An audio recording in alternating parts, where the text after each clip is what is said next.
Thank you for joining us here at Offside and Out of Bounds. This is our game now! Hey, while you're here waiting for the video to load, why not drop a like, hit that subscribe button, and turn your post notifications on? Are you ready? I'm ready. Are you ready? I'm ready. Are you guys ready? Let's go! Welcome everybody, and thank you for joining us to Euro 2020 preview. We're going to be going through each of the previews group by group. I am Adam. As always, I'm joined with Junior. Junior, are you ready? Let's go! Let's go! Okay, Junior, why don't you take us through a little bit of the startup here? All right, so starting up with Group A. It's so nice to talk about Euro Cup. We're a ways about a year back. But, okay, so Group A, we're going to start off with Turkey. So they are plus 5,000 to win the tournament. They qualified by winning – they were runner-up in Group H. The last time they were in Euro, which was 2016, they ended out in the group stages. And then their best result was 2008, where they had a semifinal. And their current FIFA ranking in the world is 29. And Sanol Güneş, who is also Turkish, their coach. What else you got for us? Okay, so top scorer during qualification is Sent Tosun with 5 goals. Keys, there's no soccer on this team. Turkey usually advances well in the Euros. They are a team that can cause opposition fits and problems. However, there is not a vast amount of the quality to compete with some of the larger teams. But hey, stranger things have happened in this tournament, and that is usually good for a few surprises each competition. Could they be one of them? Let's see. Players to watch, Ozan Tufan and Fenerbahce, the midfielder, has a strong boot from range and is stout in the right side position.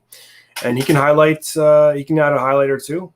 Yeah, I've seen some of those shots from distance, and he's pretty accurate back there. So, yeah, he'd be the one I'd want to watch too. Yeah. And then next up, we got Italy going off at a plus 900 qualifying.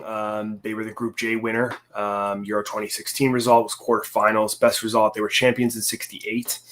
Current FIFA ranking at 7, and then coach Roberto Mancini of Italy. Yeah, so the top scorer during qualifications was Andre Bellotti, who had 5 goals.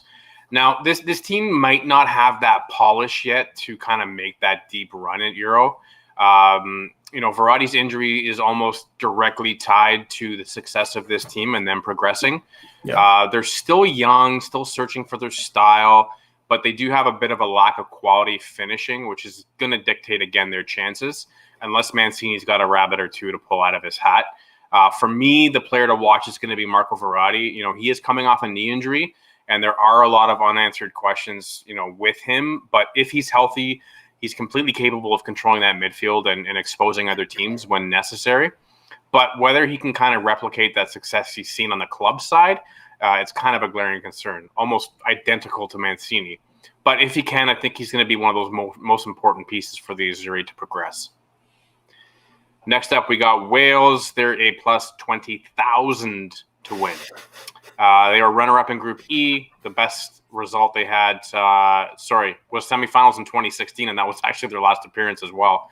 And they are ranked 17 in the world via FIFA, and Robert Page is their coach.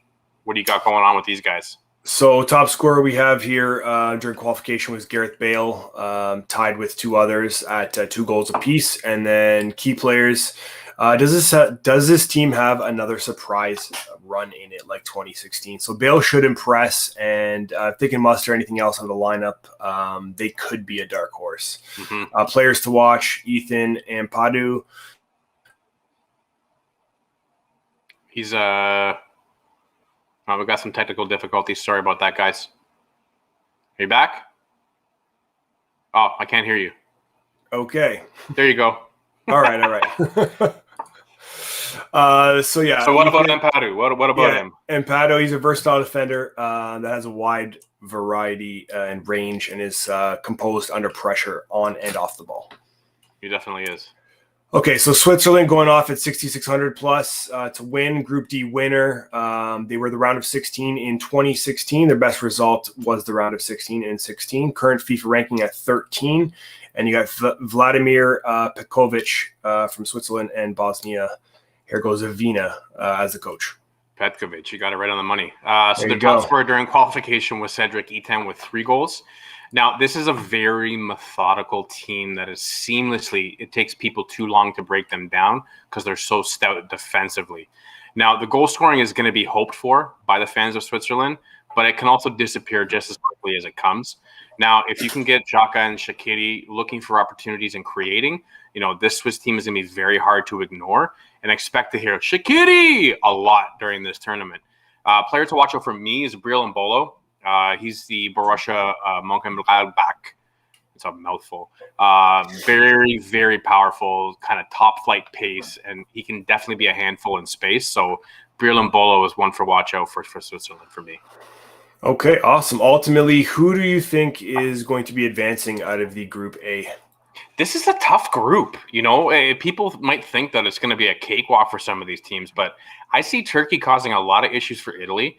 I think the Swiss team is very tough, and if the Welsh can get it going, they can get it going. But for me, I'm gonna have to say that I think the Azzurri have enough to progress through the group stage, and I'm thinking that it's probably going to be Switzerland is the other team coming out of that group for me. Yeah. At least. Yeah, no, those make sense. It's kind of a toss-up for me between Switzerland and Turkey. I think, Switzerland has just been more consistent maybe over the period of time. Italy was embarrassed in not making this tournament last time around. So, when was the last time they won? Sorry, the World Cup. It was 68, I believe, for 68, Italy. 67, 68, somewhere around there. Yeah. So, I definitely want Italy. I definitely want Italy to come through because I enjoy watching them play, and this is the first time without Gigi as well. So it is. There you go. There's Giacchetti. That's the last time Italy won. 68. Awesome. Crazy it is. The amount of stars they added to the logo, but they haven't gotten Euros since then. Okay, that awesome. A movie star. Yeah, no kidding. Look at that haircut, eh? Yeah, for real. All right, so that's wraps up Group A preview. We'll be back with Group B and so on all the way through Group 6, so please stay tuned, but we'll be right back. For everybody here at Offside and Out of Bounds and the Euro Cup of 2020 being played in 2021, we thank you for your time and attention. Fastest way to grow our channel is to just drop a like if you can. Feel free to subscribe and comment. We certainly welcome those as well. I'm Adam. I'm Junior. Tell us who you got, and we're going to see ya real soon.